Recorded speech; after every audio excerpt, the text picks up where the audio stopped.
A poor girl asks a young billionaire for a bowl of soup. "Please, sir, I promise I won't eat it all.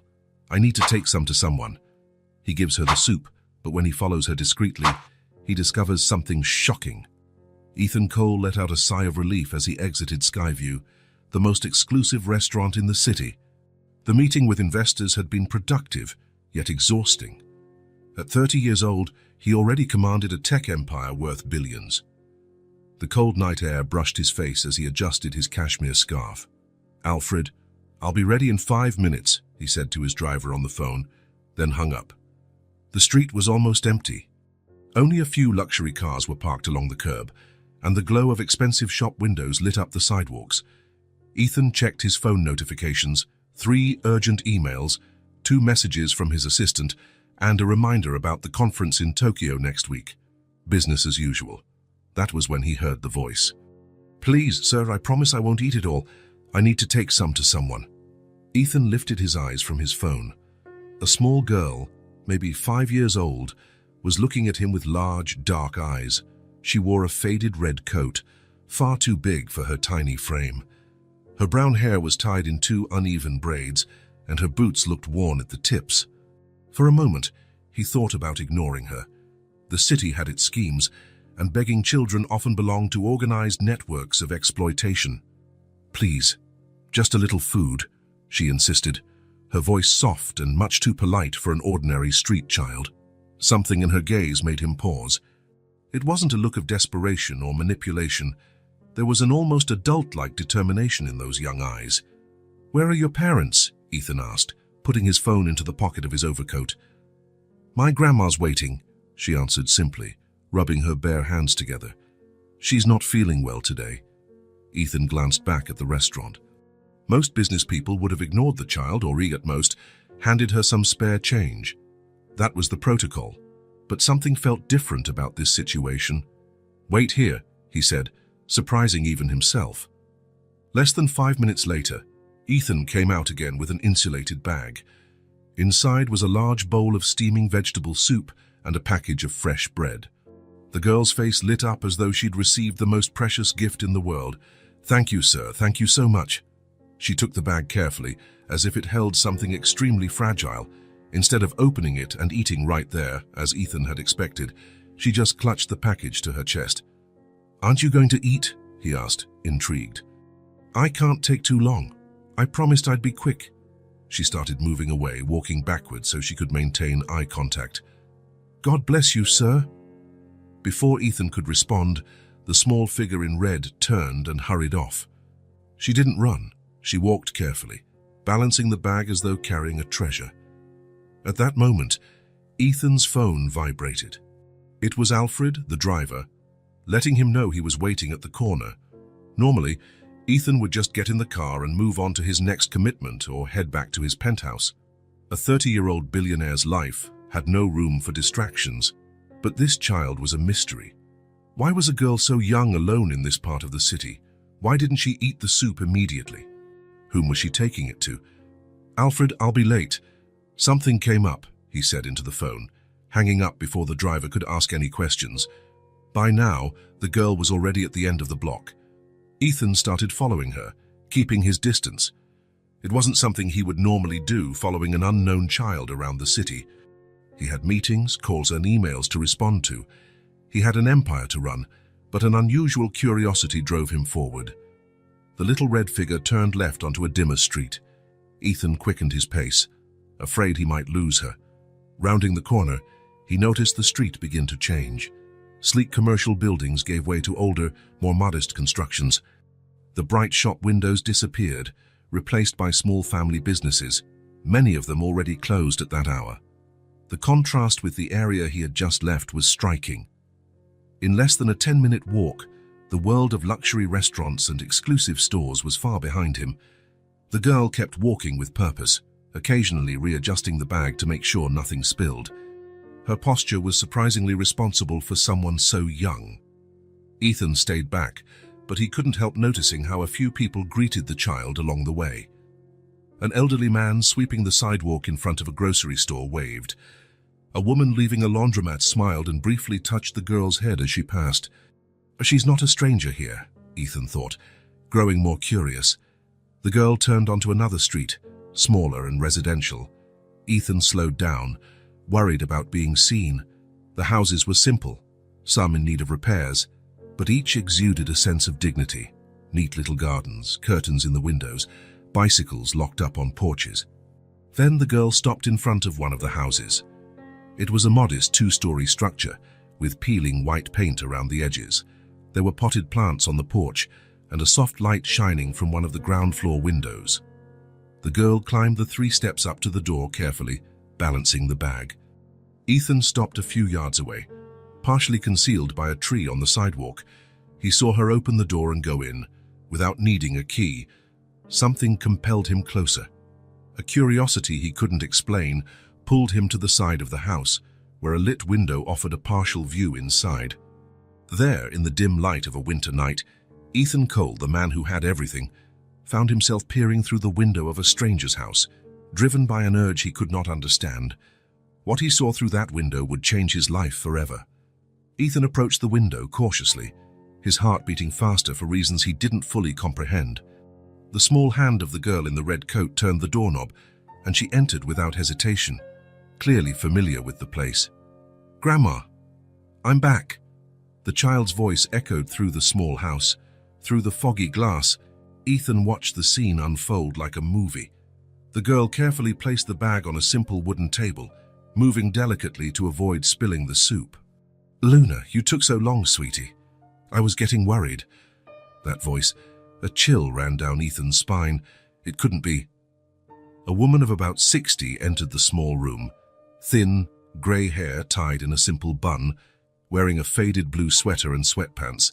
Despite her age, her movements were graceful, though a bit slower than Ethan remembered. Margaret. Time froze. 25 years vanished in the blink of an eye. Suddenly, Ethan was 5 years old again, running through the halls of the Cole mansion while Margaret called him for his bath. That gentle but firm voice that never needed to shout to be obeyed. "A very nice man gave it to me, Grandma." The girl, now identified as Luna, opened the bag with excitement. "It's hot soup and there's bread too. I told him I wouldn't eat any, just like you taught me." Margaret approached the table, her eyes widening at the contents of the bag. "Luna, my love, you shouldn't ask people for food. We've talked about this." "But you're sick and there's almost nothing in the fridge," the little one protested. "I didn't ask for money, only for food." "You always say there's no shame in asking for food when you're hungry." Margaret sighed, running her hand over her granddaughter's hair. Her expression was a mix of pride and worry. "You're right, my dear. Thank you for taking care of me." Ethan stood there, frozen. Margaret. His. The woman who had dried his tears when his father cancelled his 7th birthday party for a business trip. The person who told him stories of knights and princesses when thunderstorms frightened him at night. The woman who had disappeared from his life when he was 10, without even saying goodbye. Without a second thought, Ethan stepped away from the window and walked to the front door. His body seemed to move on its own, propelled by memories buried so long he'd forgotten they existed. He knocked 3 times, the sound echoing in his ears like drums. Soft footsteps approached. The door opened, revealing Margaret, who held a dish towel in her hands. "Yes, how can I—" The words died on her lips. Her eyes, those blue eyes that always seemed to see through Ethan's childhood fibs, went wide in immediate recognition. The dish towel slipped from her fingers and fell to the floor. "Ethan," she whispered, barely audible. "Hello, Margaret," he replied, surprised by the tremor in his own voice. The silence that followed seemed to hold 20 years of unspoken words. Margaret brought one hand to her mouth, tears welling in her eyes. "My God, Ethan Cole, how— Was it you who gave me the soup, mister?" Luna appeared behind her grandmother, looking at Ethan with genuine curiosity. Ethan nodded, not taking his eyes off Margaret. "Yes, it was me." "You know my grandma?" asked Luna, confused at looking from one to the other. Margaret seemed at a loss for words. Her hands trembled slightly. "Yes," Ethan answered. "I knew your grandmother a long time ago." Margaret finally regained her composure, though her eyes still showed shock. "Luna, dear, this is Mr. Cole. I worked for his family when I was younger. When I was a child," Ethan added. Margaret took care of me for many years. Luna's eyes went wide, delighted by the coincidence. Really?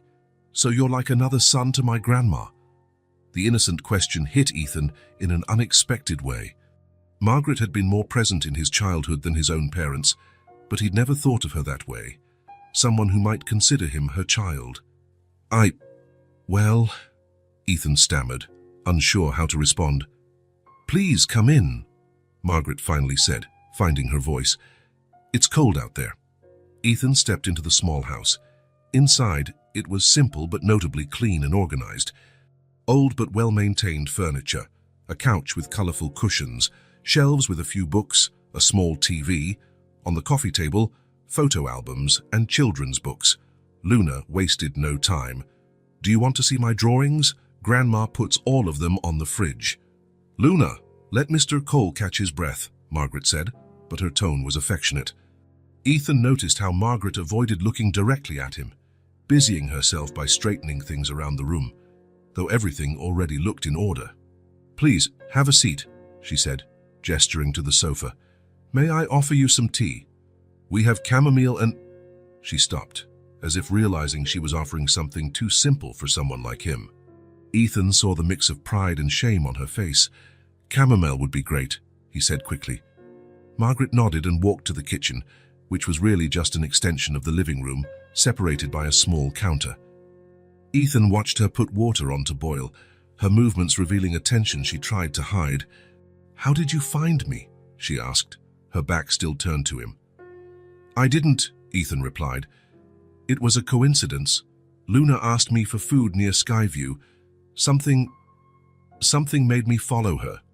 Margaret turned, her expression a mix of surprise and something else, perhaps resignation. You were always a curious boy, she commented with a small smile. Some things never change. Luna, who had disappeared for a moment, returned with a pile of colorful drawings.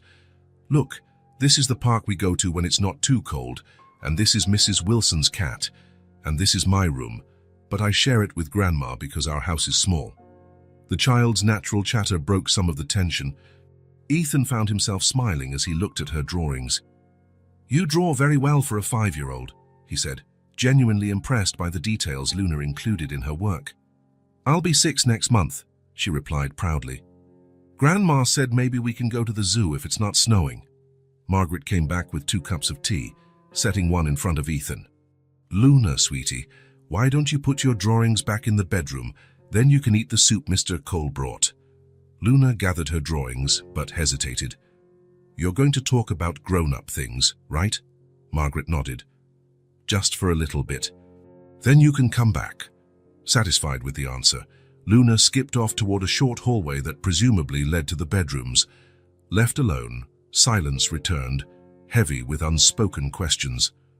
Ethan watched Margaret sit in an armchair facing him. She looked tired, but there was a dignity in her posture he'd always admired. She's a wonderful child, Ethan remarked, breaking the silence. Yes, she is. Margaret's face lit up. Luna is my entire life now. She mentioned she's your granddaughter? Margaret nodded, her eyes clouded for a moment by a sadness she tried to hide. My daughter, Sarah, passed away during childbirth. Luna's father never wanted to be involved. So it's just the 2 of us. Ethan felt a tightness in his throat. He'd never known Margaret had a daughter. I'm so sorry, he said, and he truly meant it. It's been 5 years, Margaret replied with a sigh. The pain doesn't go away, but you learn to live with it. And Luna. She brings so much joy that sometimes I forget everything else. Ethan looked around again, this time noticing details he'd missed. A bottle of medication on the shelf, an overdue electric bill on the table, a mended coat hanging near the door. How are you, Margaret? Really, I mean... She smiled, but the smile didn't reach her eyes. We're fine, Ethan. Life didn't give us luxuries, but it gave us plenty of love. He knew she was avoiding the truth. Can I use your bathroom? He asked. Of course. Second door on the right down the hall. Ethan got up and followed the direction she'd given. As he passed through the kitchen, he discreetly glanced at the fridge Luna had mentioned. It was covered with colorful magnets and drawings, but when Ethan quietly opened it, he confirmed what he suspected. Nearly empty shelves, a bit of milk, some carrots, half a pack of cheese, and a few eggs. The small bathroom was spotlessly clean, more evidence of a life lived in extreme economy. The towel was faded from overuse, the soap was the cheapest brand, and there were only 2 toothbrushes, one colorful child's brush and one simple adult brush. When he returned to the living room, Luna was at the kitchen table, eating the soup he'd brought. Margaret stood by her, sipping her own tea. "Is the soup good?" Ethan asked, sitting down again. "It's the best I've ever had," Luna exclaimed between spoonfuls. "At school they give us soup too, but it's not as tasty as this." "Luna goes to the local public school," Margaret explained. "She's very studious. All her teachers praise her." "I can almost read everything," Luna said proudly. "Grandma taught me even before I started school." Ethan smiled. "Your grandma was always a great teacher. She helped me with my homework whenever I struggled." Luna's eyes lit up with interest. "What were you like when you were a kid? Were you messy?" "Grandma says boys often are." Margaret laughed softly. "Ethan was a very bright boy, but sometimes a little mischievous. Remember that time I hid all the brooms in the house because I didn't want you to clean my room?" Ethan asked, the memory surfacing unexpectedly. Margaret shook her head, chuckling. "You hid them in the attic and then forgot where you put them. We spent an entire afternoon looking. I was what, 7? 8? It was the week of your birthday." The fact that she remembered so precisely affected Ethan more than he expected. While his own mother often forgot his preferences and his father barely knew his exact age, Margaret recalled details of his childhood as if they'd happened yesterday. "Why do you have such nice clothes?" Luna suddenly asked, pointing to Ethan's expensive suit. "Is it because you're rich?" "Luna," Margaret gently chided, "you shouldn't ask those kinds of questions." "But you always tell me to be honest and ask if I want to learn," Luna protested, confused. Ethan smiled. "It's all right, Margaret." "Yes, Luna, I'm fortunate enough to be able to buy nice clothes." "Do you have a big house, with a pool?" Her eyes sparkled with curiosity. "I have an apartment. It's not very large, but it has a pretty view of the city," Ethan replied, omitting that his apartment was a 3-story penthouse in the most exclusive building in town. Luna kept up her interrogation while finishing her soup. "Are you married? Do you have kids? What's your favorite color? Do you like chocolate ice cream?" Ethan patiently answered each question, noticing Margaret watching their interaction with a soft expression. For a moment, it was as if time hadn't passed. He was once again that curious boy, and she was the patient figure who never tired of his endless questions. As they chatted, Ethan became aware of something strange happening inside him. Theirs in that simple house, with a 60-year-old woman and a 5-year-old child, he felt more at ease than at any exclusive party, corporate meeting, or gala dinner he regularly attended. It was as though an invisible weight had been lifted from his shoulders, a weight he hadn't even known he was carrying until that moment. The feeling was so strong it almost frightened him. Watching Luna excitedly tell Margaret about the nice man who gave us soup, and seeing Margaret smile genuinely despite all her apparent hardships, Ethan had a painful epiphany. His life, for all its material achievements, was empty. His luxury apartment never echoed with Luna's cheerful voice. His expensive meals in Michelin-starred restaurants never had the warmth of that simple bowl of shared soup. His carefully curated social relationships lacked the sincerity of Margaret's gaze. "Ethan, are you all right?" Margaret's voice brought him back to reality. "Yes, just thinking," he answered, trying to hide the emotion he felt. "You seem tired," she observed, using that maternal tone that had once comforted him in childhood. "You must have had a long day." "I did," he agreed, "but I'm glad I found you." Margaret's eyes met his, and for a brief moment, Ethan saw a mixture of fondness and what looked like regret. "We're glad too," said Luna, completely unaware of the emotional complexity in the moment. "Will you come back to visit us?" Her simple question hung in the air. Margaret said nothing, but Ethan could sense her tension. She would never ask for anything. Her pride wouldn't allow it. "If you want me to," he replied, looking at Margaret. "Of course we want you," Luna exclaimed before her grandmother could respond. "Right, Grandma," Margaret offered a restrained smile. "Ethan is a busy man, dear. I'm sure he has many important commitments." "I'm never too busy for old friends," Ethan said, surprising himself with the sincerity in his voice. Margaret looked at him with a gaze filled with contained emotions, gratitude, pride, maybe even a little apprehension. But what prevailed was a gentle nod of acceptance. In that simple moment, sitting on a worn sofa in a modest home, Ethan Cole, the billionaire who led corporations, brokered million-dollar deals, and dined with celebrities, realized he had found something his money had never been able to buy. And he wasn't sure he was ready for what that meant. The driver was waiting on the corner when Ethan finally returned. It was already past 10 at night, and the temperature had dropped further. "Is everything all right, sir?" Alfred asked, opening the car door. Ethan just shook his head and got in.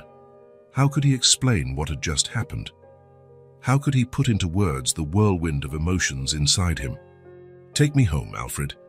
During the ride, Ethan remained silent, staring out the window without really seeing the bright city passing by. In his mind, he saw only that modest house, the nearly empty fridge, Margaret's proud smile, and Luna's curious eyes. When he arrived at his penthouse in the Monarch, the most exclusive building in town, the sense of unease only grew. The 5,000 square feet of imported marble, glass and minimalist design had never felt so cold and impersonal. Ethan poured himself a glass of expensive whiskey and walked out onto the balcony. From there, he could see the entire city, the lights, the towering buildings, the river winding in the distance. Somewhere in that sea of lights stood a small house with warm yellow windows, where a 60-year-old woman was probably helping a 5-year-old girl brush her teeth before bedtime. The contrast was so stark, it felt painful. Ethan took a sip of the whiskey and closed his eyes. Immediately, memories he didn't know he still had began to surface. Margaret reading The Little Prince to him, using different voices for each character. Margaret teaching him to tie his shoelaces, patient even after the 10th failed attempt. Margaret holding his hand at his mother's funeral when he was 8, while his father stood distant and impassive. Margaret applying bandages to his scraped knees and telling him that real men cry too. Margaret making hot chocolate on winter nights, with marshmallows floating on top, just the way he liked. And then, one day, she was gone. His father had simply said, "Margaret no longer works for us. James will be your new tutor," as if she were just another replaceable employee, as if she hadn't been the most important person in his life for years. Ethan opened his eyes, feeling the weight of guilt. He had never asked why she'd left. He never tried to find her. At 10, he was already used to people coming in and out of his life without explanation. Then, as the years went by, he simply forgot. He forgot the woman who had been more of a mother to him than his own biological mother. Suddenly, the whiskey tasted bitter in his mouth. "What kind of person have I become?" he murmured to the silent city below. His phone rang, breaking the moment of reflection. It was Vanessa, his assistant. "Mr. Colt, sorry to bother you so late, but we need to confirm your presence at tomorrow's lunch with the board. Also, Mrs. Reynolds from the Children's Foundation called 3 times today. Apparently, you missed the charity event scheduled for tonight." Ethan ran his hand over his face, remembering the commitment he had completely forgotten after meeting Luna. "Please apologize to Mrs. Reynolds. Make a double donation to make up for my absence. And yes, I'll attend the lunch tomorrow. We also have a meeting with the Japanese investors at 3 and your personal trainer rescheduled for 6. Oh, and Julia called wanting to know if you'll join her at the gala on Saturday." Julia, his girlfriend, social partner. He wasn't even sure how to define the superficial relationship they'd kept for almost a year. "Tell her I confirm. Anything else, sir?" Ethan hesitated, a crazy thought crossing his mind. "Yes, I want you to research everything about assistance programs for seniors and children. Specifically, financial aid, healthcare access, and education." There was a brief pause on the line. "Sir, is this for the Cole Foundation?" "No, it's personal. Just do it discreetly." After hanging up, Ethan returned to the balcony. The idea of helping Margaret and Luna seemed obvious. He had more money than he could spend in 10 lifetimes.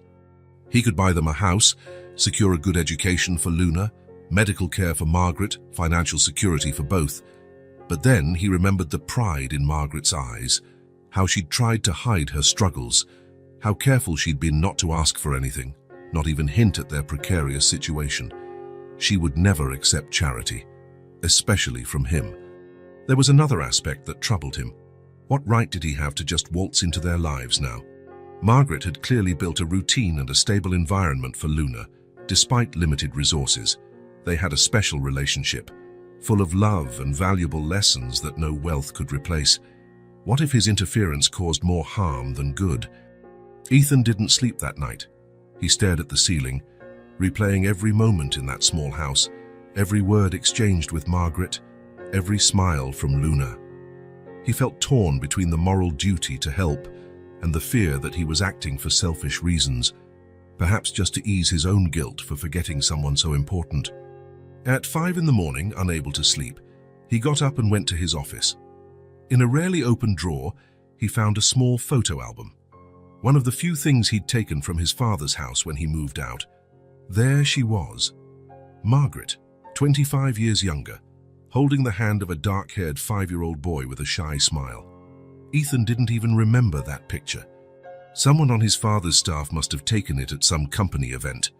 He ran a finger over the yellowed image. Margaret looked so happy back then, and so did he. When did he lose the ability to smile like that, so freely? In the small house across town, Luna tossed and turned in the bed she shared with her grandma. "Grandma, are you awake?"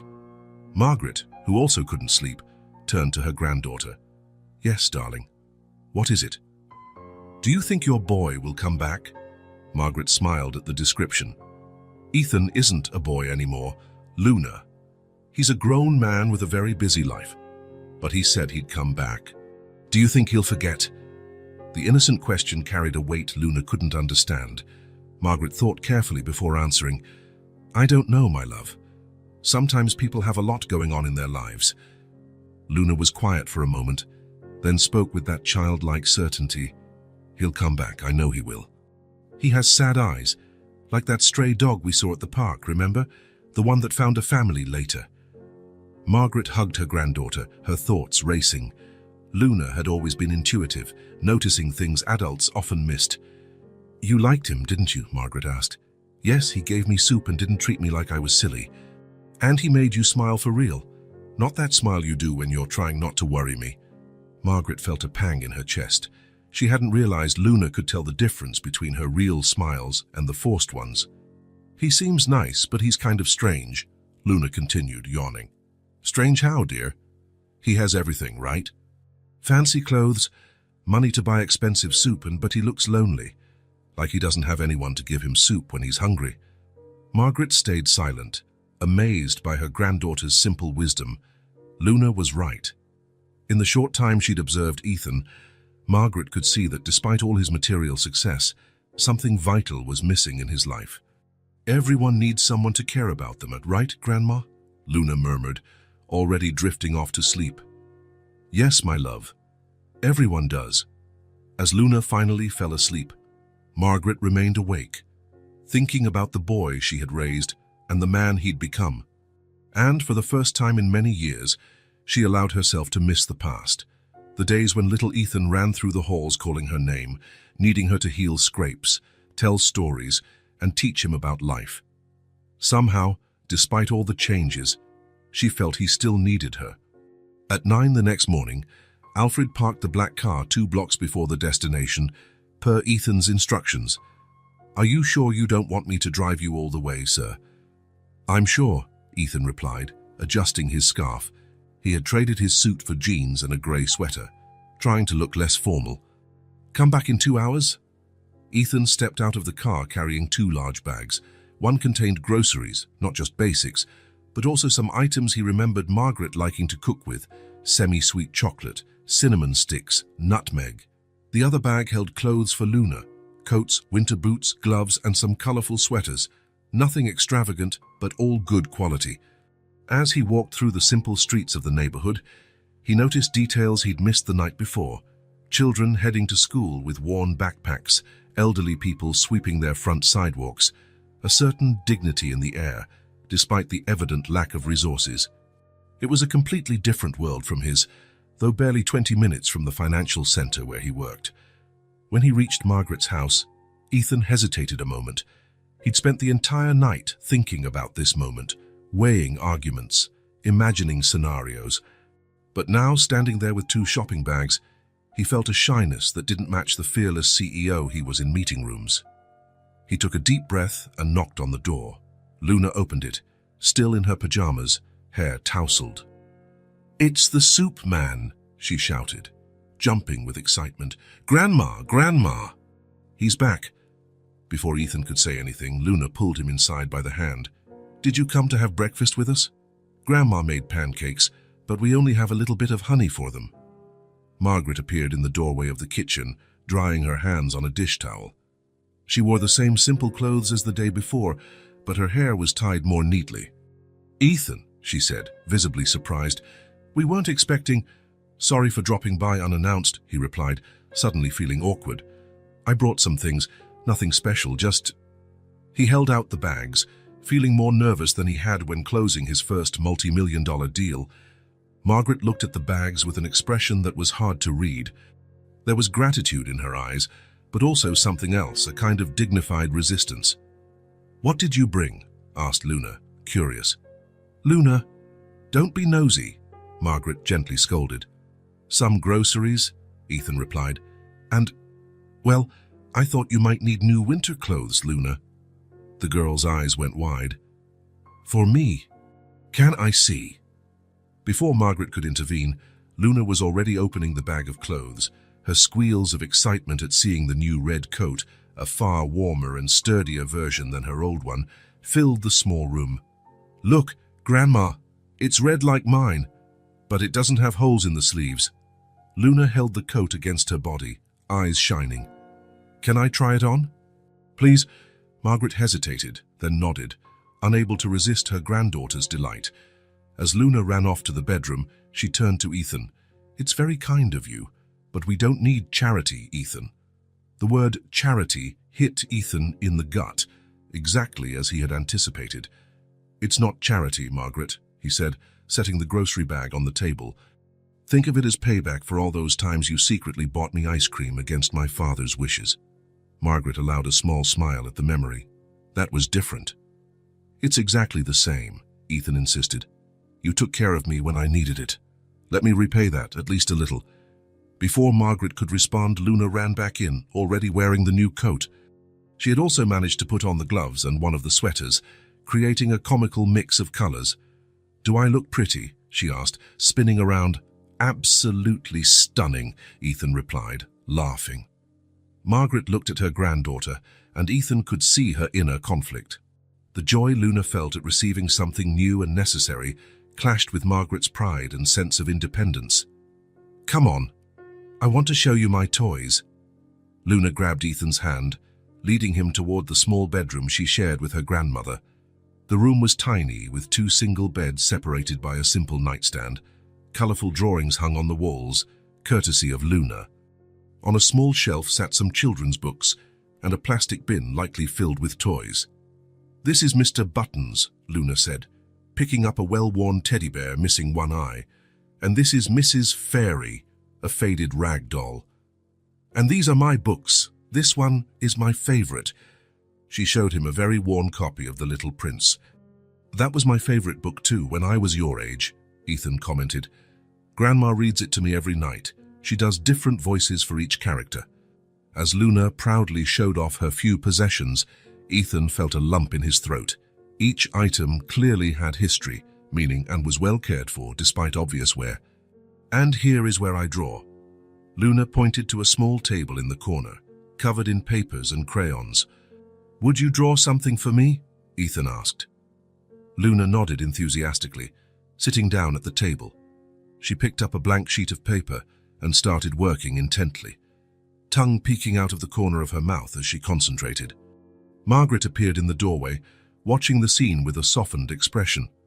"She's been talking about you since yesterday," Margaret said quietly so only Ethan could hear. "She asked if you had a family, if you were alone." "What did you say?"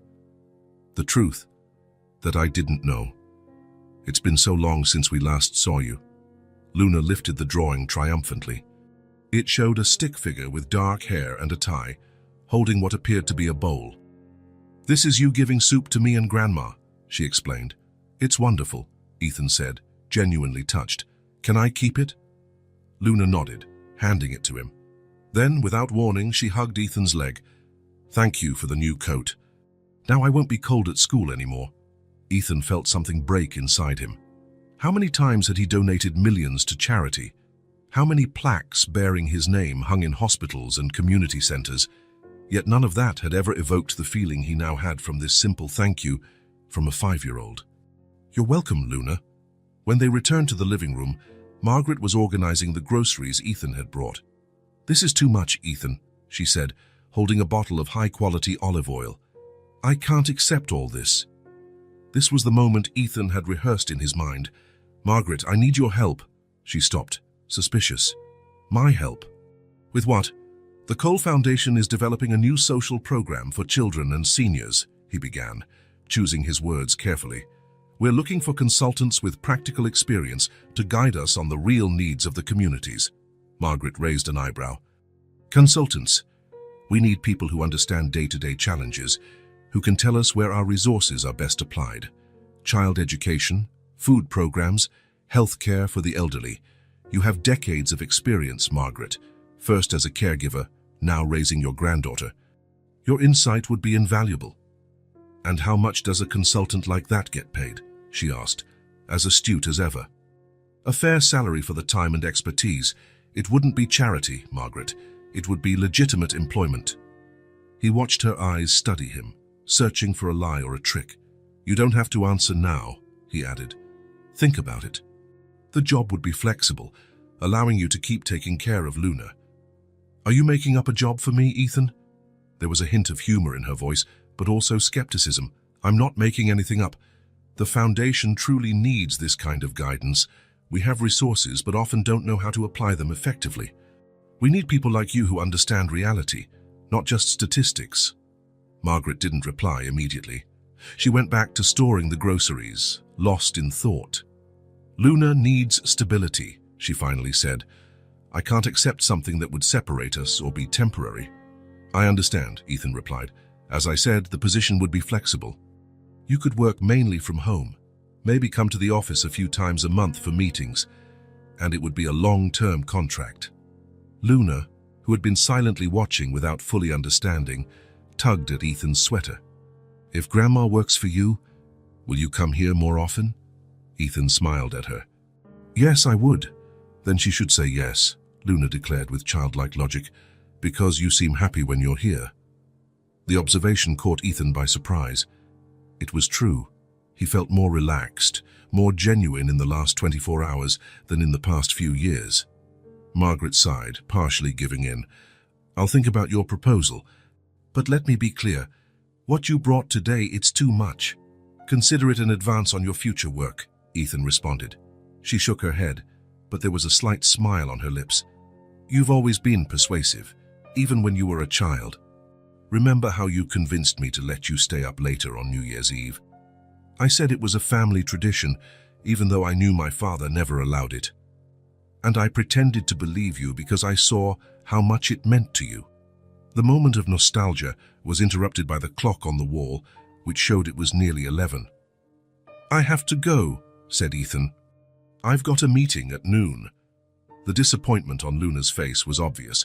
She clung to his leg again. "But you just got here. Can you come back tomorrow? We can play more. I can make another drawing for you." Margaret touched her granddaughter's shoulder. "Luna, Ethan is a busy man. He has work, commitments." "I can come back," Ethan interrupted, surprising even himself. "Maybe not tomorrow, but soon." "Promise," Luna insisted, her big, hopeful eyes locked on him. "I promise," he said, realizing he genuinely meant it. Luna hugged him tighter, and Ethan found himself crouching to return the hug properly. The warmth of that small body against his, the absolute trust she showed, stirred emotions he wasn't prepared to feel. When he stood up, Margaret was watching, her expression indescribable. There was concern there, but also a sort of cautious hope. "I'll think about your proposal," she said softly. "And thank you for the clothes, for the groceries." Luna really needed that coat. Ethan nodded, unable to trust his own voice at that moment. As he reached the door, about to leave, Luna ran up to him one last time. "You'll come back to play with me, right? You really promise?" Ethan smiled, finally managing to steady himself emotionally. "I promise, Luna. I'll come back to play with you." Her laughter, bright, pure, and full of genuine joy, followed him as he walked back to his car. It was a sound he hadn't heard in a long time, the sound of simple happiness, free of complications or ulterior motives. When he got into the car, Alfred noticed something different. "Everything all right, sir?" Ethan looked out at the grey winter sky, which suddenly felt less oppressive. "Yes, Alfred, I think everything is all right." And for the first time in years, he truly believed it. The Cole Foundation headquarters occupied 3 floors in the heart of the city. The building was modern, with a glass and marble facade. In the lobby, a discreet plaque listed the charitable projects the organization supported nationwide. Margaret gripped the handle of her worn purse as the elevator ascended to the 10th floor. She wore a simple navy blue dress, the best she had, and had spent the entire morning fixing her grey hair. Even so, she felt out of place, as if she didn't belong there. "You look beautiful, Grandma," said Luna beside her, wearing her new red coat and one of the sweaters Ethan had brought. Her eyes shone with excitement. "Thank you, darling," Margaret replied, trying to smile. "Remember our deal. You'll stay in the kids' room while I talk to these people." Luna nodded, more interested in the elevator's light-up panel. When the doors opened, they were greeted by a young woman with a warm smile. "Mrs. Wilson, I'm Amanda, Mr. Cole's assistant. He asked me to welcome you personally. Welcome to the Cole Foundation." Margaret murmured a thank you as they followed Amanda down a wide corridor. On the walls were photos of smiling children, newly built schools, and seniors receiving assistance, all impeccably presented, a demonstration of success and efficiency. "This is our children's area," Amanda explained, opening a door to reveal a colorful room filled with toys, books, and several kids playing under the supervision of 2 caregivers. "Luna can stay here while you have your meeting. We'll have snacks soon." Luna's eyes went wide at the small children's paradise. She looked up at her grandmother for permission. "Go ahead, sweetie," Margaret said, trying to mask her anxiety. "I'll be right in the next room." Luna needed no further encouragement. Within seconds, she was exploring the bookshelves and introducing herself to the other kids with her usual confidence. "This way, Mrs. Wilson," Amanda said, leading Margaret to a conference room. Inside, Ethan was talking to 3 well-dressed people. He smiled when he saw Margaret and walked toward her. "Margaret Yefis, I'm so glad you came," he said. With a certain formality Margaret assumed was for professional appearances. "I want you to meet our team." Introductions followed in a blur of names, titles, and polite smiles. Margaret shook hands and tried to appear confident, though she felt more nervous than she had in years. During the meeting, Margaret stayed quiet for the most part, speaking only when directly addressed. Ethan explained that she would be a consultant for programs aimed at children and seniors in vulnerable situations, contributing her practical experience. "Margaret has a perspective none of us possess," he explained. "She knows the real needs of the people we want to help." The others nodded, taking notes and occasionally asking technical questions that Margaret answered hesitantly. "How do you think we could improve our after-school tutoring program?" asked a woman in a grey blazer. "Well," Margaret began quietly, "maybe by offering nutritious snacks. Many kids can't concentrate because they're hungry." Her simple suggestion was met with approving looks, as if she'd said something profoundly revelatory. Margaret felt her face flush. To her, it was just common sense, something anyone who worked directly with children would know. When the meeting ended, Margaret felt exhausted. She was used to taking care of others, not being the center of attention. Having her opinions actively sought and valued was disconcerting. "What did you think?" Ethan asked after they were alone. "They seem nice," she answered, choosing her words carefully. "But I'm not sure I have much to offer, Ethan. These people are educated, experienced, and you have wisdom, he interrupted, something you don't learn at a university. Before Margaret could respond, Luna burst into the room, eyes shining with excitement. Grandma, they have a whole library just for kids, and there are computers too. And the teacher said I can come back whenever I want. Margaret smiled, genuinely pleased for her granddaughter. That's wonderful, dear. Did you have fun? So much fun. When can we come back? Well, we'll see how things work out. Actually, Ethan interjected, I was thinking we could start tomorrow if that works for you, Margaret. She hesitated. That's too soon. I have a lot to organize. And Luna's school. The foundation has a staff shuttle for employees, Ethan explained. We could pick you both up at home and drop you off at the end of the day. And about Luna's school, we could transfer her to one closer to here if you prefer.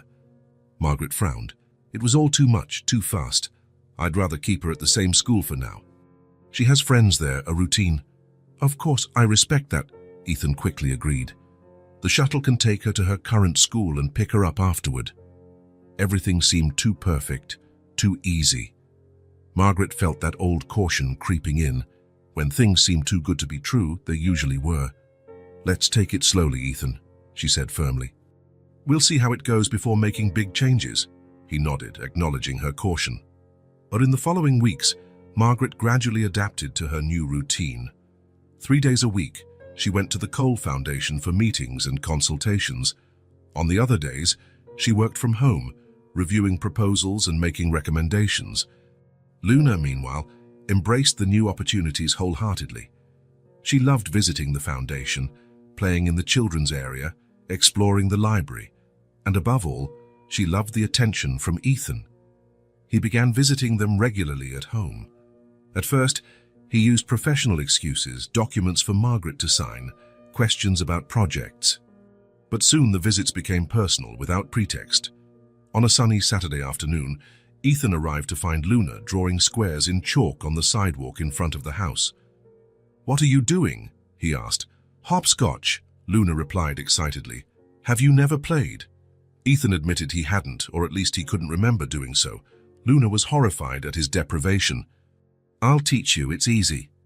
And so Ethan Cole, the 30-year-old billionaire who ran companies and made million-dollar deals, found himself hopping on one foot on a suburban sidewalk, following the precise instructions of a 5-year-old girl. Margaret watched from the porch, amusement and worry mingling on her face. Seeing Ethan laugh openly while Luna shouted directions warmed her heart, but also scared her. The more attached Luna became to him, the harder it would be if one day he decided to move on. Another time, Ethan noticed Luna struggling with the laces of her new sneakers. "Want me to show you?" he offered, sitting beside her on the couch. "Grandma already tried, but it's too hard," Luna answered in frustration. "I have a trick," Ethan said. "Let's pretend the laces are bunny ears. This bunny goes around the hole, then goes inside."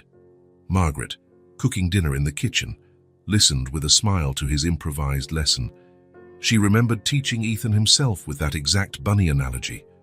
"I did it!" Luna exclaimed a few minutes later, jumping for joy with her laces neatly tied. "I knew you could," Ethan said, feeling a genuine pride that surprised even himself. In these small interactions, a bond was forming, unexpected yet real. Luna saw in Ethan a friend, someone who had time and patience for her. And Ethan, without realizing it, was experiencing something he'd never had, the chance to live a simple, joyful childhood vicariously through Luna. For Margaret, watching this blossoming relationship was bittersweet. On the one hand, she was glad her granddaughter was happy, discovering new things.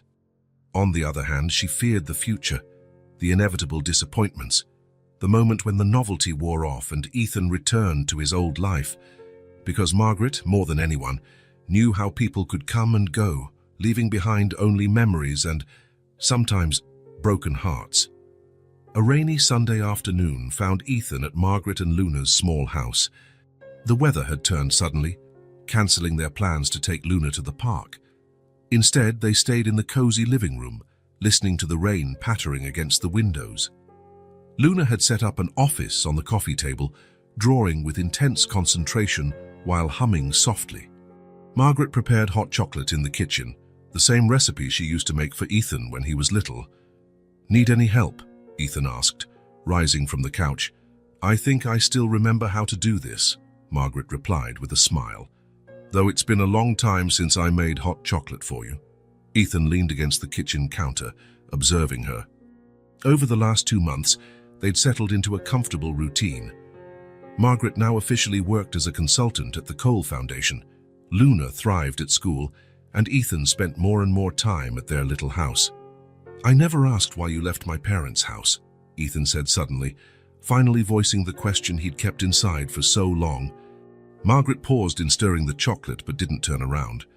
"Your father fired me," she said simply. "He said you were growing up and needed a tutor with stronger academic qualifications." Ethan felt a surge of guilt. "They never told me that. They just said you were gone."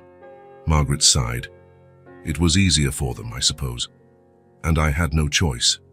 I was pregnant at the time, needed another job quickly." "Pregnant?" Ethan asked, shocked. "With your daughter? With Sarah?" Margaret nodded, finally looking at him. "Yes. A few months after leaving the Cole mansion, Sarah was born. It was a tough time. And her father." A sad smile crossed Margaret's face. "A man I met. He worked as a driver for a wealthy family. We planned to get married, but he had an accident before that could happen." The revelation hit Ethan like a punch. All these years, he'd never imagined Margaret had her own story, her own struggles. To the boy he was then, she existed only in relation to him, a satellite orbiting his small, privileged world. "You never married after that?" Margaret laughed softly, turning her attention back to the now boiling chocolate. "There was never time, Ethan. I had a daughter to raise, bills to pay. Then Sarah grew up, met a man, became pregnant with Luna, and passed away during childbirth. Ever since, it's been just Luna and me." She spoke with a matter-of-fact tone, as if describing the weather, rather than a lifetime of sacrifices and losses. "Do you regret it?" Ethan asked. "Not taking another path?" Margaret turned off the heat and began pouring the chocolate into mugs. "Life is all about choices, Ethan. I chose my daughter. I chose my granddaughter. I'd do it all again 1,000 times without hesitation." She paused, meeting his eyes. "But yes, sometimes I wonder how it might have been, especially on quiet nights when Luna's asleep." In that moment, Ethan saw beyond the strong, capable Margaret he knew. He saw a woman who had spent her life putting others first, who had faced devastating losses and kept going, who raised a granddaughter with love and dignity despite hardships. And he also saw the deep loneliness she carried, a loneliness she accepted as part of her choices. "Luna, the hot chocolate's ready," Margaret called, breaking the reflective silence. The little girl came running, still holding a drawing in her hands. "Grandma, can I drink it in the living room? I'm almost done with my surprise." "Yes, but be careful not to spill." Luna took her mug with utmost caution and went back to her office, working on her secret project with renewed dedication. Ethan and Margaret returned to the living room, sitting on the couch. For a few moments, they sipped their drinks quietly, the sound of the rain and Luna's occasional murmurs filling the space. "What about you, Ethan?" Margaret finally asked. "Have you ever thought about getting married, having kids?" The question caught him off guard. In his 30 years, serious relationships had never been a priority. He'd had girlfriends, sure, but usually women as focused on their careers as he was, nothing deep or lasting. "Honestly, I never really stopped to think about it," he admitted. "It was always about the next goal, the next acquisition, the next project." "And does that make you happy?" The simple, direct question left him speechless for a moment. Was he happy? He had accomplishments, success, recognition, more money than he could spend in multiple lifetimes, a luxurious apartment, expensive cars. But happiness? "I'm not sure," he replied honestly. "I guess I always assumed happiness would naturally follow once I achieved all my goals." "And did it?" Ethan looked down at his mug, reflective. "Not in the way I expected." In that instant, he realized the truth of his words. His life was a series of transactions with clients, business partners, even the women he dated, Relationships based on mutual usefulness, convenience, appearances. Nothing like what he saw here in this simple home, where love and loyalty were the only currencies that mattered. "I'm finished," Luna announced triumphantly, interrupting their conversation. She came over, holding a colorful drawing. "It's for you, Ethan." He took the paper. Looking at the image, Luna had drawn 3 stick figures in front of a house. The tallest figure wore what looked like a tie, the middle one had grey hair, and the smallest one with 2 braids was in the center, holding both of their hands. "That's us," Luna explained, pointing at each figure. "Me, you, and Grandma at our house." Ethan felt a knot in his throat. "And look, I put a big sun up there because you always make the days happier when you visit," she continued, unaware of the emotional impact her words caused. It's really lovely, Luna. Thank you," Ethan managed to say. Luna smiled, then, noticing something in his face, tilted her head. "Why do you look sad?" "I'm not sad, You seem sad sometimes, even when you smile," Luna observed with the disconcerting insight children often have. "Grandma says some people carry sadness in their hearts like a heavy pebble." Margaret gently touched her granddaughter's shoulder. "Luna, sweetheart." But the girl had already made up her mind. She took the drawing from Ethan's hands and held it up like an official document. "Now you have a family again," she declared solemnly. "I don't have to be sad anymore." The impact of those simple words struck Ethan like a wave. A family. How long had it been since he'd felt he truly belonged to someone? Since he'd truly cared about someone besides himself?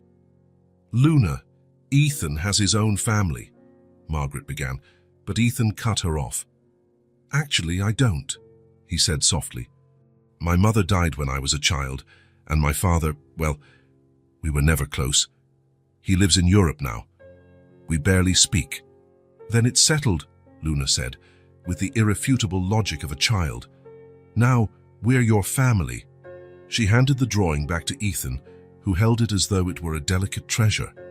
Margaret looked on, silently apologizing with her eyes for her granddaughter's frankness, but also understanding the truth in her words.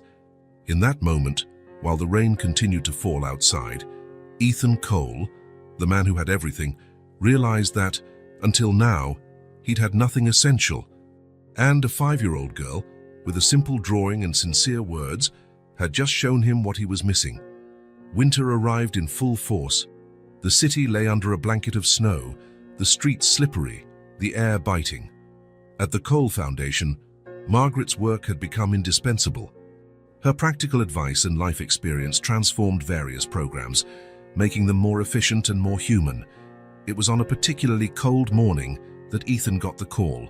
"Mr. Cole, this is Miss Rivera from Hampton Elementary." Ethan frowned. That was Luna's school. "Is something wrong?" "Luna wasn't picked up today. We tried calling Mrs. Wilson since noon, but she's not answering. The girl is very worried." An alarm went off in Ethan's mind. Margaret never failed to pick up Luna. Never. "I'm on my way now," he said, grabbing his coat. "Please tell Luna not to worry." In 20 minutes, Ethan was parking in front of the school. He found Luna waiting in the principal's office, anxiety flooding her face until she saw him. "Ethan, you came." She ran to him. "Grandma never gets here late, never. Something bad happened." He crouched down, resting his hands on her small shoulders. "We don't know yet, Luna. Let's go to your house and see what's going on. Maybe your grandma's overslept." But both of them knew Margaret would never sleep that late, especially on a school day. Whilst the door to the house was locked, Ethan was grateful Margaret had given him a spare key weeks ago. "Just in case," she had said. "Grandma," Luna called as soon as they entered. The silence that answered made Ethan's heart pound. The living room was empty, so was the kitchen. Luna dashed to the bedroom, Ethan right behind her. Margaret lay on the bed, barely conscious, her face pale and sweaty. She was breathing with difficulty, and a dry cough periodically shook her frail body. "Grandma!" Luna cried, rushing to the bedside. Margaret's eyes opened slowly. "Luna!" Her voice was barely a hoarse whisper. "Oh my God, school—" "I'm here, Margaret," Ethan said, approaching. "Luna's fine.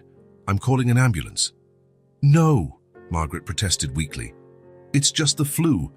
I just need to rest. But Ethan was already on the phone with emergency services. She's burning up with fever, Margaret. You need a doctor. As he spoke, Luna clutched her grandmother's hand, her big eyes filled with fear. You'll get better, right, Grandma? She asked, her voice trembling. Margaret tried to smile. Of course I will, my love. It's just a silly flu. But Ethan noticed the effort it took her even to speak. And he also noticed a dark stain on the tissue by the bed. There was blood on it. The city hospital was crowded, as it always was during winter flu outbreaks. Ethan watched helplessly as Margaret was wheeled in for tests, Luna clinging to his hand like he was her last anchor in the world. Is she going to die? Luna asked suddenly, her small voice cutting through the noise of the waiting room. Ethan felt a knot in his chest. No, Luna. Your grandma is strong. The doctors will take care of her. My mom died, Luna said. Grandma told me she got sick when I was born. Ethan knelt to face her. That was different, Luna. Your grandma has a serious flu, but she'll get better. Luna didn't seem convinced. Her eyes, normally bright and inquisitive, were dull with fear. What if she goes away? I'll be alone. The simplicity of those words hit Ethan hard. He pulled Luna into a hug, feeling her small body tremble. You won't be alone, Luna. I promise. They were words said in the heat of the moment, but Ethan realized as he spoke them that they were a commitment bound to change his life forever. 3 hours later, a doctor finally called them into a private room. His tired face did not bring good news. Mr. Cole, I'm Dr. Patel, Mrs. Wilson has pneumonia, quite advanced, probably started as a simple flu that she overlooked. Will she be okay? Ethan asked, aware that Luna, though distracted by a book a nurse had given her, was definitely listening. The doctor lowered his voice. We're concerned. Her age, plus a history of anemia we discovered. She'll need to stay in the hospital for intravenous antibiotics and constant monitoring. Do whatever's necessary, said Ethan. Cost is not an issue. Dr. Patel nodded. There's something else, Mr. Cole. We found some anomalies in her blood tests that worry us. We'll need further investigation once she's stabilized. Anomalies. The word hung like a dark cloud. I understand, Ethan said, though he really didn't. He couldn't imagine a world where Margaret wouldn't recover, where Luna might lose the only family she knew. Can I see her? Yes, but only for a few minutes. She needs rest. Margaret seemed to have aged 10 years in a few hours. Hooked up to tubes and monitors, her frail figure was a painful contrast to the strong, independent woman Ethan knew. Luna, she whispered as soon as she saw them. I'm here, Grandma, the little girl said, approaching the bed cautiously, scared of all the equipment. Don't be afraid, my love. Grandma just needs to rest here in the hospital for a while. Luna nodded, but her eyes told a different story. She studied every tube and monitor, with the instinctive fear children have of the unknown. Ethan will stay with you while I'm here, Margaret said, her voice weak but firm. Of course I will, Ethan confirmed, surprised at how natural it was to say. He hadn't even considered any other possibility. A nurse entered, gently indicating that visiting time was up. Luna, sweetie, could you wait outside for a minute? I need to speak with Ethan, Margaret requested. Reluctantly, the girl left with the nurse, looking back several times. Alone, Margaret gripped Ethan's hand with surprising strength. Ethan, if something happens to me, nothing will happen, he interrupted. You'll get better, Margaret. She shook her head slightly. Listen, I'm realistic. We have to consider all possibilities. Luna has no one else but me. The state would put her up for adoption. The thought was unbearable. Luna, with her boundless curiosity and open heart, lost in the system, possibly never finding a permanent home. That won't happen, Ethan said firmly. I'll hire the best doctors. You'll be fine, Margaret offered a sad smile. You've always been so stubborn. But even the best doctors can't guarantee everything, Ethan. She paused, gathering strength. I'm not afraid of dying. I've had a good life, filled with love and purpose. But I'm afraid for Luna. I'm afraid she'll grow up feeling abandoned, without roots, without love. Tears shone in her tired eyes. Promise me you won't let that happen. Promise me you'll never let Luna feel alone in the world. Ethan felt the weight of those words. This wasn't a request for temporary help or financial assistance or even legal guardianship. This was a plea for love, for a permanent emotional commitment to a child who wasn't his wars except through Margaret. I promise, he said, realizing only after speaking that tears were running down his own face. Ethan's apartment, normally a sanctuary of sleek minimalism, had transformed. Brightly colored toys occupied one corner of the living room. Luna's drawings adorned the stainless steel refrigerator. The guest room now featured a patchwork quilt and a star-shaped lamp. After a week, Margaret was still in the hospital.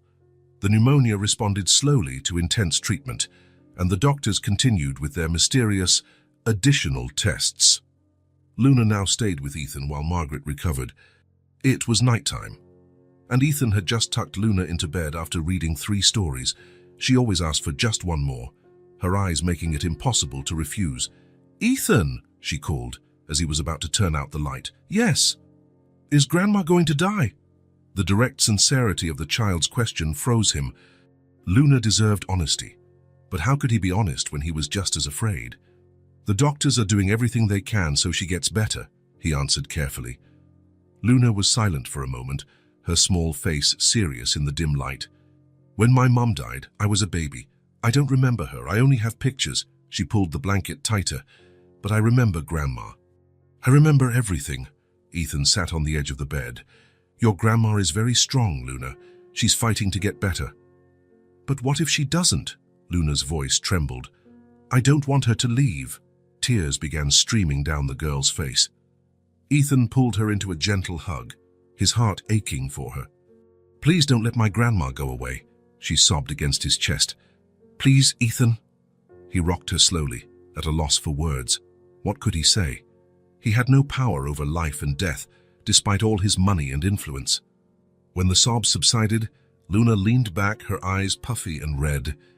"If Grandma goes to heaven like my mum, will you still want to stay with me?" Her question hit him like a punch.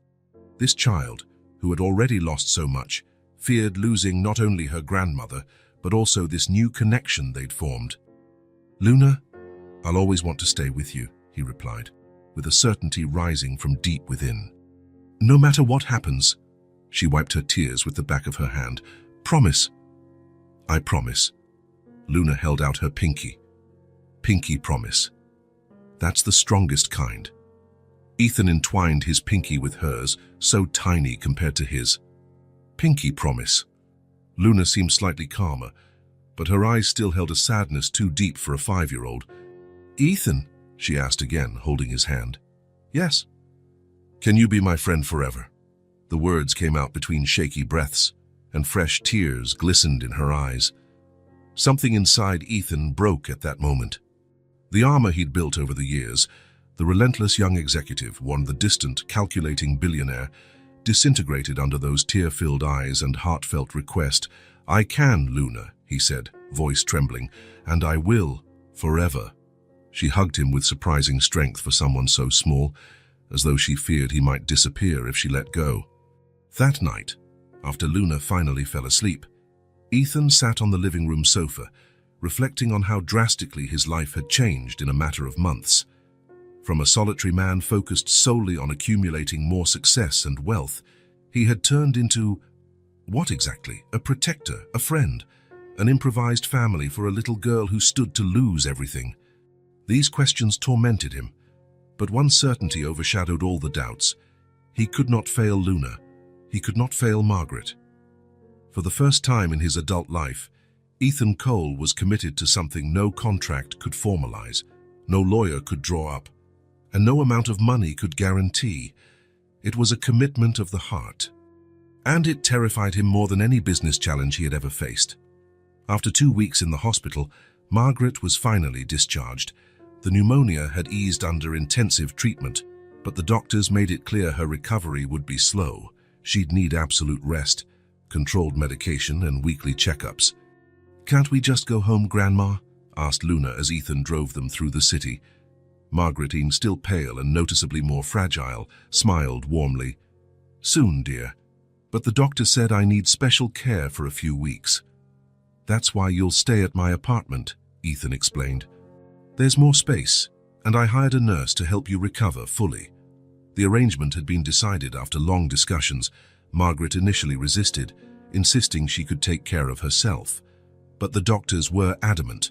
Without proper care, she could relapse, and which could be fatal. Your room is ready, Luna, Ethan added. I think you'll like the surprise I prepared. The little girl's eyes sparkled with excitement. During the 2 weeks she'd spent at Ethan's apartment, the guest room had been her temporary space. But now, with the prospect of staying longer, Ethan had made some changes. When they arrived, Nurse Chen was waiting. With professional efficiency, she helped Margaret settle into the master bedroom, which Ethan had given up for her. Let's check out my room, Grandma. Luna gently tugged her grandmother's hand. Go with Ethan for now, sweetie. Grandma needs to rest a bit first, Margaret answered. Luna understood, in her own way, that her grandmother was still fragile. She took Ethan's hand and practically dragged him down the hallway. Close your eyes, he instructed when they reached the door of what used to be his office. Luna obeyed, trembling with anticipation. Ethan opened the door and guided her inside. Okay, you can look now. Luna's squeal of joy echoed through the apartment. The formerly austere office had been transformed into a children's bedroom. The walls, once grey, were now painted a soft yellow. A new canopy bed stood in the center, decorated with colorful pillows. A small desk occupied one corner, while a low bookshelf contained children's books and a few new toys. On the opposite wall, a blank board awaited Luna's drawings. This is the most beautiful room in the world, she exclaimed, running around to explore every detail. Ethan watched her, an involuntary smile on his face. Luna's simple, genuine happiness was contagious. Look, there's a box of new pencils. Luna discovered the art supplies on the desk, and real drawing paper. While she marveled at everything, Ethan noticed Margaret standing in the doorway, supported by Nurse Chen. You shouldn't be up, he said, concerned. I couldn't resist, Margaret replied, tears in her eyes. I wanted to see her reaction. Luna saw her grandmother and ran over to show her all the discoveries. Grandma, look, there's a star on the ceiling that glows in the dark, just like the one in the story you always tell me. Margaret sat carefully on the bed with the nurse's help. It's a wonderful room, Ethan. You thought of everything. There was gratitude in her voice, but also a silent question. Ethan knew what she was thinking. The more Luna got attached to this new environment, and to him, the harder it would be if they had to return to their old life. That night, after Luna fell asleep in her new room and Margaret turned in with Nurse Chen, Ethan stood on the balcony looking at the city. His phone never stopped buzzing, emails, messages, business notifications. He ignored them all. Instead, he allowed himself to confront the decision he'd been putting off. What would happen next? When Margaret was fully recovered, would they go back to their small house in the suburbs? Would he return to his old life, visiting them occasionally like a distant benefactor? The idea filled him with a deep discomfort he'd never felt before. For the first time in his adult life, Ethan Cole had something truly valuable to lose. Not property, not deals, not money. Something far more precious and infinitely more fragile. The unconditional trust of a child and a renewed connection with the one person who had truly mothered him. The pragmatic businessman in him knew the sensible approach would be to set boundaries, maintain a safe distance, and avoid diving into a commitment he wasn't prepared for. But there was another part of him, a part that had been growing day by day, that couldn't imagine going back to a solitary and empty life. Farsi Motism the following Sunday, now that Margaret felt somewhat better, Ethan took Luna to the park. Nurse Chen stayed behind with Margaret, ensuring she had a restful afternoon. The park was full of families enjoying the sunny day after weeks of bad weather. Parents pushed swings, helped on slides, took photos, and laughed at their kids' antics. It was a world Ethan had always watched from the outside, as a spectator to a play he wasn't part of. Ethan, look, a carousel, Luna pointed, eyes bright with excitement. For the next hour, Ethan immersed himself in activities he'd never imagined doing. He spun on the carousel, helped Luna climb the jungle gym, and cheered when she made it down the tallest slide on her own. At one point, Luna dashed to the sandbox where other children were building sandcastles. She sat among them and joined in, chatting naturally and openly in the way kids do. From a nearby bench, Ethan watched her, fascinated. He thought of himself at that age, shy, isolated, always on the edge of groups, never truly part of them. Luna was different. Despite all she'd been through, she remained open and trusting. "Your daughter is adorable." Ethan turned as surprised. A young woman had sat at the other end of the bench, pushing a stroller. "Oh, she's not. I'm not," he stammered, unsure how to explain. The woman smiled, embarrassed. "Sorry, I assumed. The way you look at her." Before Ethan could respond, Luna ran up to him. "Ethan, come see the castle we're building." He stood, relieved for the interruption. "I have to go," he said to the woman. Following Luna to the sandbox, Ethan realized he hadn't corrected the woman's mistake. He hadn't said, "She's not my daughter." Somehow he couldn't get the words out. He knelt in the sand, completely ignoring the fact he was wearing expensive pants that would likely be ruined. "Look, we're building an entire city," Luna explained proudly. "This is our house, this is your office, and here is the school." As she spoke, pointing to shapeless sand mounds that in her imagination were elaborate buildings, Ethan felt a pang. Luna already pictured him in her envisioned future. To her, there was no doubt he'd always be part of it. And what if he let her down? If one day responsibilities, work, or simply old habits of prioritizing his own independence took him away, the blow to Luna would be devastating. One more person leaving her life. That thought stayed with him all afternoon and during the drive back to his apartment. "Did you have fun?" Margaret asked when they returned. She was sitting in the living room, looking slightly better. A book lay in her lap, and Nurse Chen was arranging the tea she'd prepared. "It was the best day ever," Luna exclaimed. "We went on the carousel 3 times, built a giant sandcastle, ate ice cream, saw ducks in the pond, and—" "Breathe, sweetheart," Margaret laughed. "Why don't you wash your hands?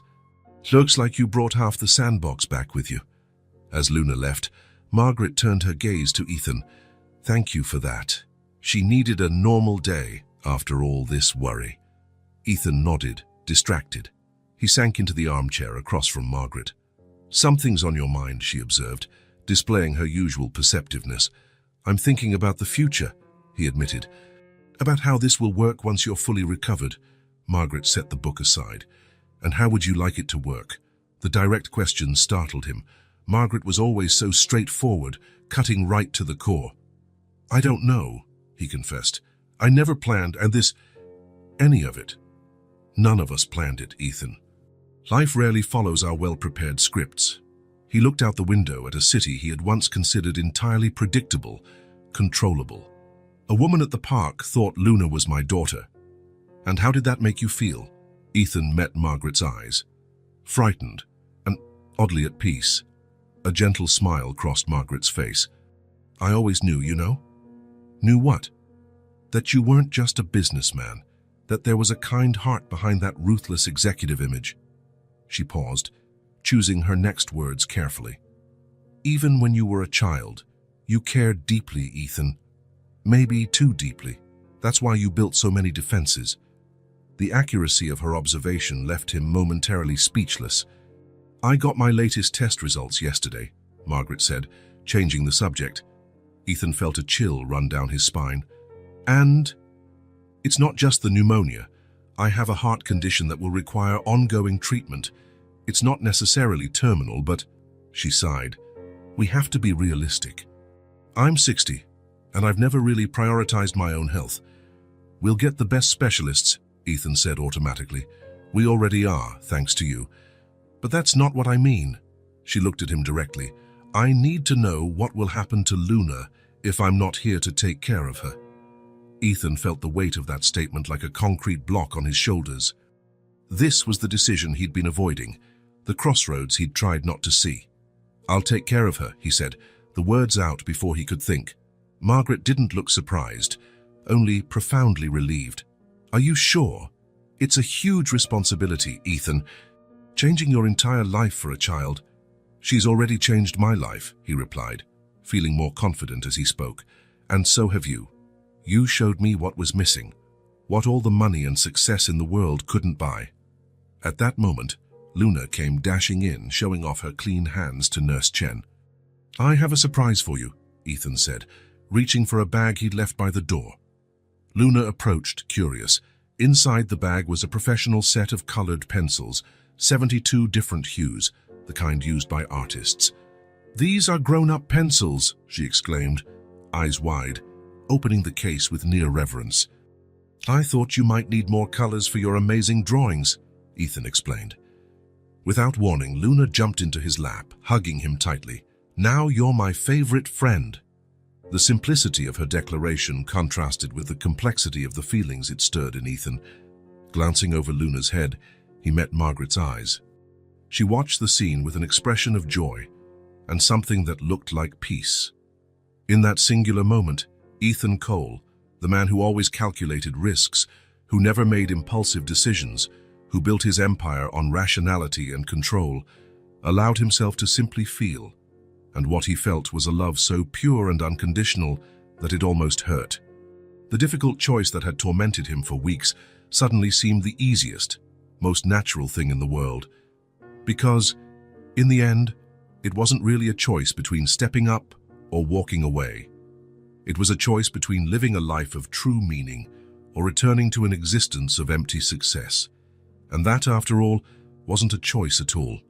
Spring arrived in the city, bringing not only the rebirth of nature, but also a new phase in Margaret's life. After 3 months of intensive treatment from the best specialists Ethan's money could hire, she was finally showing consistent signs of improvement. "Your latest echocardiogram results are encouraging, Mrs. Wilson," said Dr. Patel, reviewing her tests during a follow-up appointment. "The medication seems to be working well, and your cardiac parameters are almost back to normal." Ethan, seated beside Margaret in the doctor's office, felt a profound relief. The weeks of uncertainty, the sleepless nights worrying over every new symptom, the constant fear he tried to hide from Luna, it had all taken a toll on him. But now, finally, there was a light at the end of the tunnel. "So she'll be all right?" he asked, unable to conceal the hope in his voice. The doctor smiled. "With proper care and medication, Mrs. Wilson can expect many more years of healthy life. Of course, we'll need to keep monitoring, but I see no reason she can't gradually resume her normal activities." Margaret gave Ethan's hand a discreet squeeze, a silent gesture of gratitude that spoke volumes. On the ride back to the apartment, where Luna waited with Nurse Chen, Margaret finally broke the contemplative silence they shared. "I need to thank you, Ethan, for everything. Without you..." Her voice caught. "No need to thank me, Margaret. You would have done the same for me. In fact, you did far more when I was a kid." She smiled, looking out the window at the newly blossoming trees along the boulevard. "It's different now. I was always the caregiver. First you, then Sarah, then Luna. I never really learned how to receive help." "It seems we're both learning new things," he replied, maneuvering the car into the building's parking lot. When they entered the apartment, they were greeted by an excited Luna holding a colorful sign. "Grandma, what did the doctor say? Are you cured? Look at what I made." The sign, full of hearts, stars, and stick figures representing the 3 of them, read in big as crooked letters, "Welcome back, Grandma." Margaret knelt, hugging her granddaughter tightly. "I'm much better, my love, and I love your sign." "Miss Chen helped me with the big letters," Luna explained, "but I did all the drawings myself. See? This is you, this is Ethan, and this is me in the middle." Ethan watched, feeling a sense of completeness wash over him.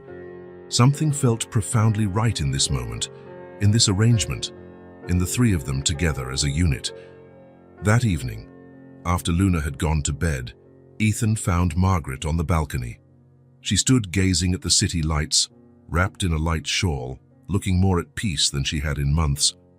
"What are you thinking?" he asked, joining her. "How unpredictable life is," she replied. "If someone had told me 6 months ago that I'd be here, recovering from a serious illness, living temporarily in the apartment of the little Ethan I took care of so long ago." She shook her head, smiling. It sounds like one of those improbable movies on TV, Ethan chuckled. If they'd told me, I wouldn't have believed it either, especially the part where I learned to play hopscotch and bake cinnamon rolls using your recipe. You're actually getting quite good at that, by the way. They shared a comfortable silence, the kind that exists between people who don't need to fill every second with words. Margaret, Ethan began, his tone serious. I've been thinking a lot about the future, yours, Luna's, mine. She turned to face him, listening intently. You both brought something into my life I didn't even know was missing. A sense of belonging, a purpose beyond work and material success. He paused, gathering his thoughts. I know you're better now, and you're probably thinking about returning to your house, reclaiming your independent routine. We already talked about that, Margaret interrupted softly. The house is rented out for a year, remember? It was your idea, to help cover my treatment costs. I know, but that was just a temporary fix. I'm talking about something more permanent. Ethan took a deep breath. I want you two to stay, not as guests, not as a temporary arrangement, as family. Margaret's eyes widened slightly. Ethan, I'm not offering charity, Margaret. Far from it. I'm being selfish, actually. I've discovered I don't want to go back to my old life. I don't want empty apartments and lonely dinners. I don't want to wake up and not hear Luna's laughter or your morning stories. Margaret took his hand, holding it between hers. Ethan, you're 30. You have your whole life ahead of you. Eventually, you might want your own family, a wife, maybe biological children. I already have a family, he said firmly. It might not be conventional or what I expected, but it's real, more real than anything I've ever had. A tear slid down Margaret's cheek, and she quickly wiped it away. I always knew there was a big heart behind that businessman facade. So what do you think? He asked, suddenly feeling vulnerable. Can we try it? The three of us together. Margaret smiled through her tears. You really have changed, Ethan Cole. For the better, I hope.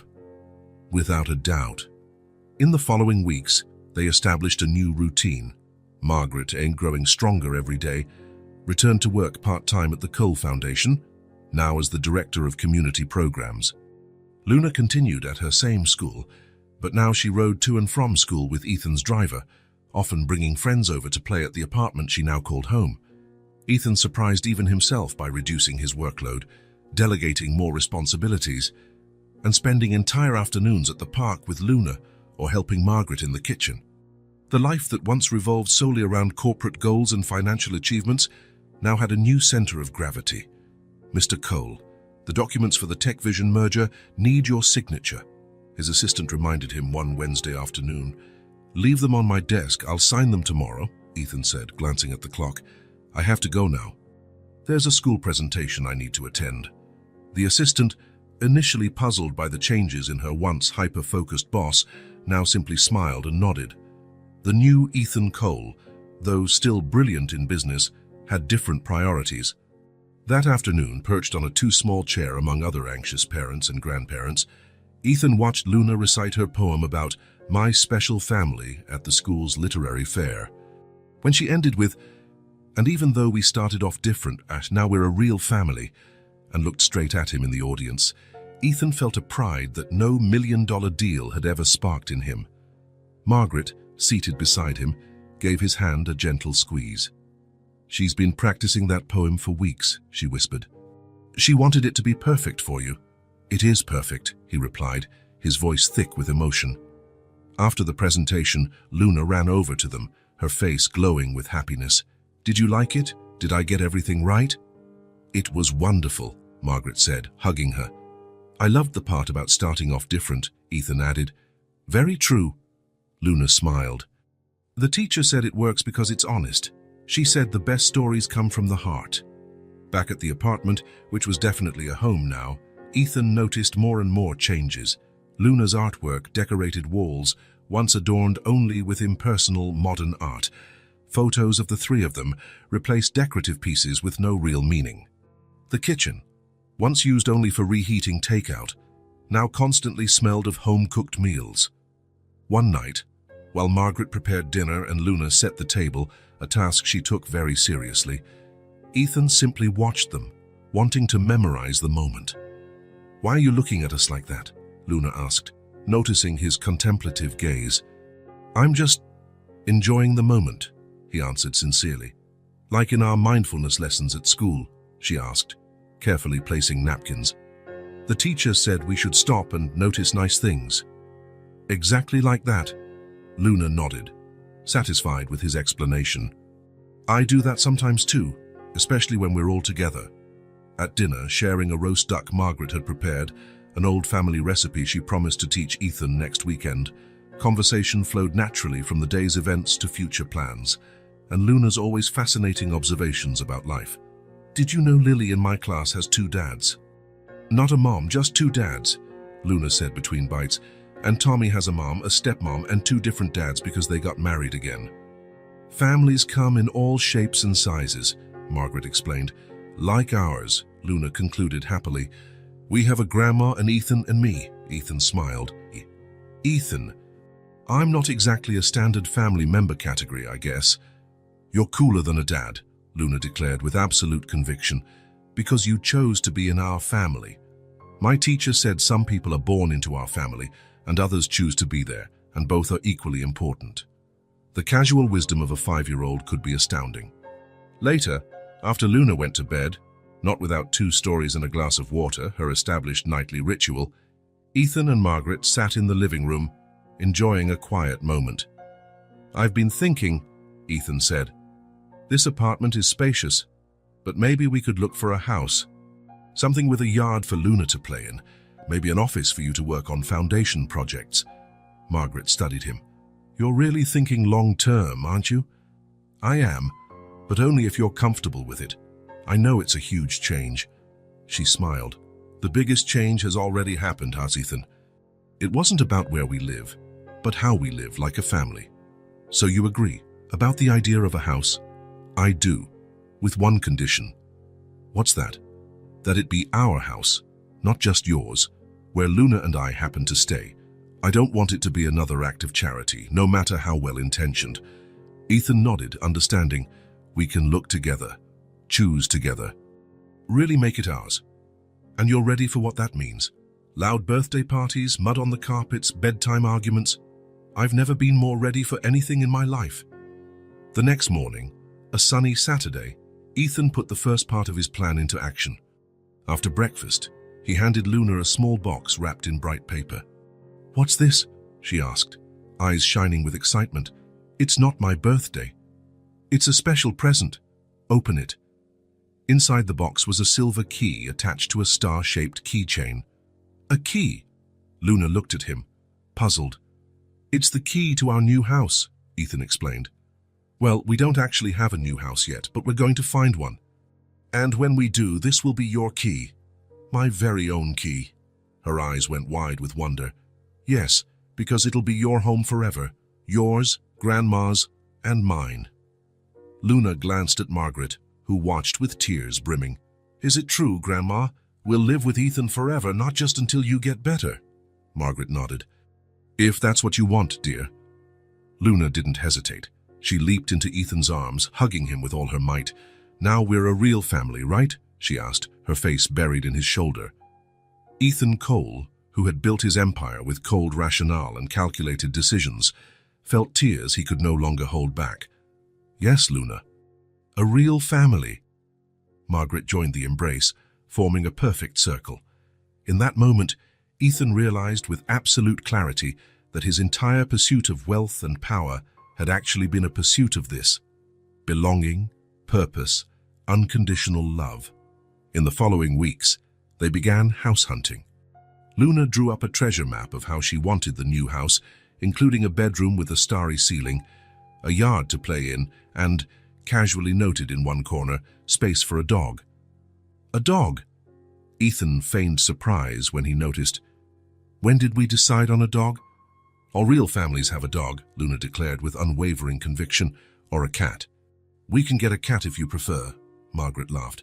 "I guess we just gained a new member of our unconventional family."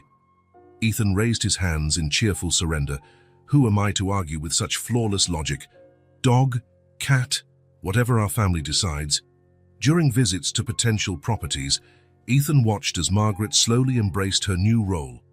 At first reluctant to share opinions, she now actively participated, weighing the pros and cons of each house, adding practical insights only someone with her life experience could provide. "This kitchen is perfect for teaching Luna how to bake cookies," she remarked at one house. "And the office is big enough for you to work if you need to stay home." It was her subtle way of saying, this could be our home. Not just your home where we live, but a truly shared home. Finally, they found the ideal place. It wasn't the most luxurious they'd seen, nor the largest, but it had a special warmth they all felt immediately. 3 roomy bedrooms, a backyard with old trees perfect for a treehouse, a cozy kitchen, and a living room with large windows flooding the space with natural light. "This one," Luna declared after exploring every corner. "This is our house." One evening, after finalizing the purchase, they sat on the penthouse balcony discussing the move. "I was thinking," Margaret began, "maybe I could go back to teaching, part-time, while Luna's in school. One of the teachers at the foundation mentioned they need tutors for children struggling academically." Ethan smiled, pleased she was making plans for the future. "I think that's a great idea. I never thought I'd have this chance again," she admitted. "A chance to start anew, to feel I still have something to give." "You've always had so much to give, Margaret. You just needed the space and security to do it." She placed her hand on his gently. "That's what you've given us, Ethan. Not just a roof or financial security, but the opportunity to flourish. Luna's blossoming like never before. Did you see her last report card? And me, well, for the first time in decades, I'm not just surviving, I'm living." Ethan felt a lump in his throat. "You've given me far more than I could ever repay. Before I found you again, I had success, but no meaning." The next morning, Luna surprised them with a detailed drawing she had made overnight. It showed the 3 of them holding hands in front of a house with a smiling sun above. "It's us in our new house," she explained proudly. "And look, there's a dog here too, because every real family needs one." Ethan laughed, picking her up. "You never give up, do you?" Luna wrapped her arms around his neck. "Grandma says if you want something a lot, you have to be persistent. Your grandma is a very wise woman. And you're very nice," Luna said, kissing his cheek. "Now we're a real family, and real families stay together forever, right?" Ethan glanced at Margaret, who watched with tears in her eyes. "Yes, Luna. Forever." In that simple moment, with Luna in his arms and Margaret by his side, Ethan learned the most valuable lesson of all. True wealth didn't lie in the numbers on his bank statement or the properties he owned. It lay in these shared moments, in the absolute trust in Luna's eyes, in Margaret's quiet wisdom and resilience, in the invisible bonds that now united them as a family not born from blood or obligation, but by choice, by choosing to love, to belong, to be there for the people who matter. And that, Ethan realized, was the only kind of wealth that truly mattered. If this story touched your heart, subscribe to the channel and turn on notifications so you don't miss the next ones. Leave a like, because it helps this story get recommended to more people. See you in the next story.